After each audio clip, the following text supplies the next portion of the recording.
목요일 친절한 경제, 오늘도 한지연 기자 나와 있습니다. 어서 오세요. 네. 오늘같이 추운 날에는 다들 패딩 많이 꺼내 입으셨을 것 같은데 패딩 속에 거위털이 얼마나 들어있다. 이걸 속인 업체들이 줄줄이 나왔다고요? 네, 그렇습니다. 먼저 구스다운 다운 개념부터 설명을 좀 드릴게요. 다운은 영어로 이 새의 솜털을 의미하는데요. 그러니까 새의 깃털 밑에 나는 잔털, 솜털을 얘기하는데요. 깃털과 함께 패딩 충전재로 쓰입니다. 그런데 옷의 다운을 표기하려면 제품의 솜털 비율이 75% 이상 돼야 된다는 게 한국소비자원의 설명입니다. 네. 하지만 최근 후아유 구스다운 점퍼 제품의 이 충전재 검사 과정에서 거위털 함량이 기준치에 미달한다는 사실이 확인됐는데요. 문제가 된 구스다운 점퍼는 거위털이 80%를 충전재로 사용한다고 명기했지만 실제로는 거위털이 30%밖에 안 됐고요. 오리털을 70%나 사용한 것으로 드러났습니다. 이 같은 사실이 드러나자 후아유는 문제가 된 제품 판매를 즉시 중단했습니다. 소비자 항의의 자체 조사를 진행한 이랜드 측은 해외 납품업체의 품질 보증을 믿고 검증 절차에 소홀했다며 대표 명의로 사과문까지 내고 제품 회수와 100% 환불 조치에 나섰습니다. 앞서 패션 플랫폼 무신사에 입점한 브랜드들의 다운 제품들의 혼용률도 논란이 됐습니다. 한 국내 패션 브랜드는 오리털 80%가 들어갔다고 홍보했지만 막상 오리털은 단 3%만 쓴 것으로 드러났고 또 다른 입점사들도 충전재 표기를 잘못해 환불 조치에 들어갔습니다. 네. 거위털, 오리털 이렇게 충전재들이 좀 다양한 것 같은데 어떤 것들이 있는지 한번 정리해 주시죠. 네, 이 패딩 충전재의 종류에는 거위털, 구스다운, 오리털인 덕다운, 인공 충전재로 구분이 됩니다. 네.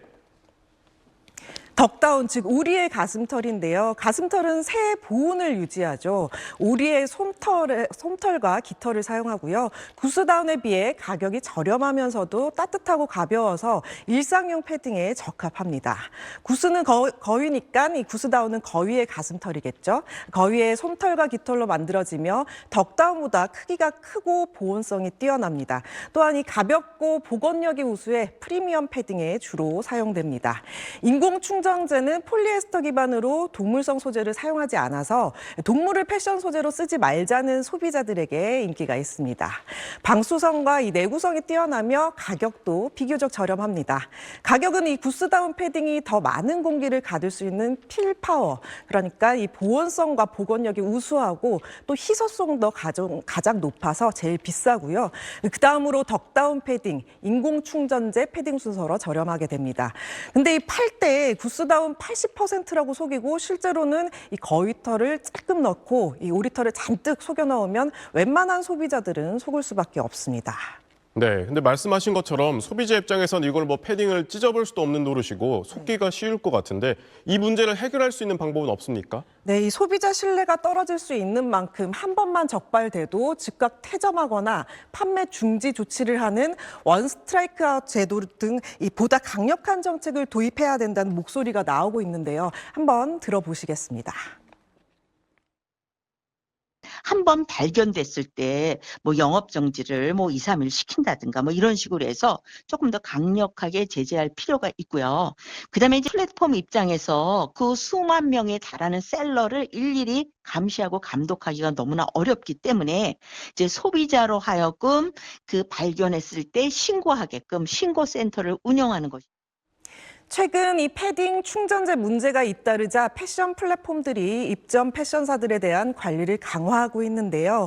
좀 도움이 되는 방법들을 몇 개 가지고 나와봤습니다. 이 정기적으로 판매자 공지를 통해 혼용률을 포함한 정확한 상품 정보가 표기될 수 있도록 브랜드사에 안내해야겠고요.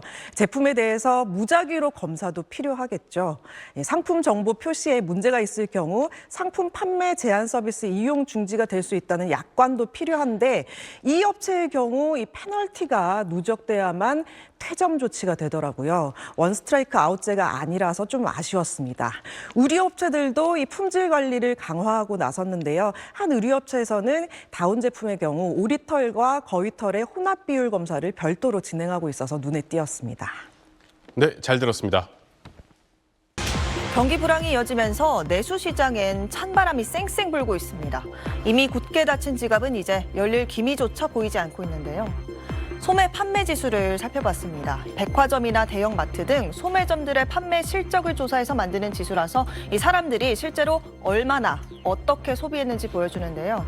올해 3분기를 보니까 지난해보다 1.9% 감소한 걸로 나타났습니다. 문제는 이 지수가 벌써 10분기, 그러니까 거의 2년 반째 계속 떨어지고 있다는 건데요. 이만큼 마이너스 상태가 길어지는 건 통계를 작성하기 시작한 1995년 이후로 처음이라고 합니다. 사람들이 구체적으로 어떤 품목에서 씀씀이를 줄였나 봤는데요. 가전제품처럼 고가의 내구재 수요가 떨어진 것도 컸지만 특히 눈에 띄는 부분이 바로 옷에 쓰는 돈을 줄인 경우가 많아졌던 겁니다. 의류 등 준내구재 판매 지수가 지난해 같은 기간 대비 이렇게 4.7% 감소한 걸로 나타난 건데요. 벌써 6개 분기 연속 감소세를 보이고 있습니다. 실제로 의류 업체들의 실적도 좋지 않습니다.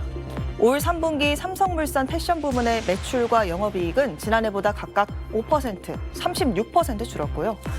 영업이익만 따지면 같은 기간 한섬은 31%, 신세계 인터내셔널도 65%나 줄었습니다.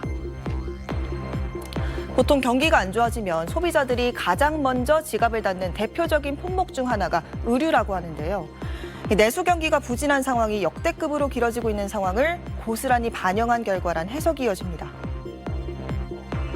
필수적 소비가 아니고 이게 이제 선택적 소비잖아요. 필수적 소비를 제외한 나머지 가처분 소득이 줄어들었죠. 그러니까 이제 뭐 쓸 수 있는 돈이 솔직히 말하면 없으니까 이제 선택적 소비부터 줄여나간다 이렇게 볼 수가 있는 거죠.